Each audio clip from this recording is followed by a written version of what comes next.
La transmission de puissance d'une manière générale, hein, c'est la fonction la plus usuelle des chaînes cinématiques. Hein.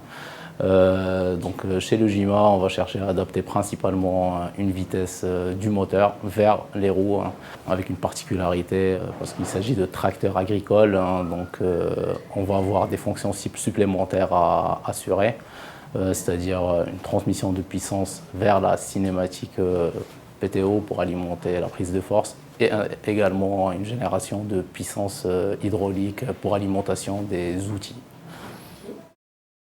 Chez Safran Helicopter Engines, donc pour les turbines à gaz d'hélicoptères, on a deux fonctions principales.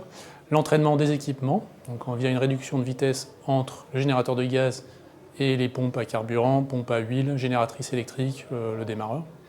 Et également l'entraînement du rotor principal de l'hélicoptère et le rotor de queue, via un prélèvement de puissance au niveau de la turbine libre. Alstom travaille dans le matériel ferroviaire, et donc on fait des produits qui vont avec des puissances moteurs de 160 kW à plus d'1 MW. Et donc il faut transmettre cette puissance du moteur électrique jusqu'à l'essieu ou aux roues du matériel ferroviaire en question. Arcus développe des solutions de mobilité pour le monde de la défense terrestre. Donc on développe des chaînes cinématiques pour des véhicules qui peuvent avoir 4 roues, 6 roues ou 8 roues, avec des positions de groupes motopropulseurs très différents en fonction des applications et des besoins clients.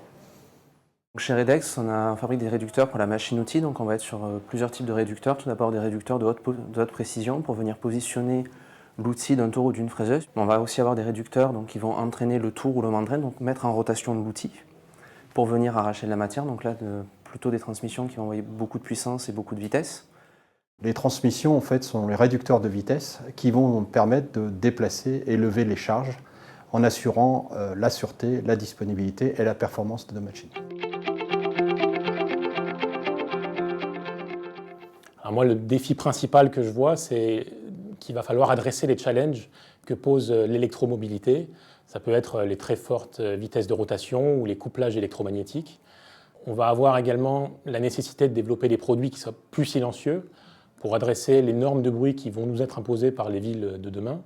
On a un projet sur lequel on fait partie d'un consortium avec la SNCF pour dessiner toute la liaison au rail des nouveaux trains régionaux avec un gain de poids assez conséquent. Et nous, on souhaite développer une nouvelle liaison au sol plus légère, en supprimant le bogie pour permettre d'augmenter la capacité du train, d'augmenter l'autonomie du train sur batterie et de diminuer l'endommagement des rails. En raison de la diminution de la masse, les lancements des structures et avec des vitesses de rotation quand même assez élevées, on a un environnement assez propice à des problématiques vibratoires. Et donc pour nous, c'est un gros travail que de comprendre ces problématiques-là en vue d'éviter les événements et de pouvoir les traiter. Les défis prennent plusieurs formes. Donc, il y a tout d'abord la transition énergétique avec l'électrification, même si nous sommes déjà beaucoup sur des réducteurs avec des moteurs électriques. Mais on va également avoir besoin toujours d'augmenter la capacité de couple des réducteurs, c'est-à-dire avoir des réducteurs de plus en plus petits qui passent de plus en plus de couples, avec également toujours plus de vitesse, des réducteurs qui restent très raides, c'est quelque chose qui est important chez nous. Demain, il va falloir à la fois assurer la disponibilité des secteurs producteurs d'énergie actuels et concevoir les nouvelles machines dans le futur en associant toujours les mêmes critères de sûreté et disponibilité, mais également tout ce qui tourne autour de la transition écologique, des conceptions éco-responsables et qui vont permettre d'augmenter et de fiabiliser les durées de vie des équipements.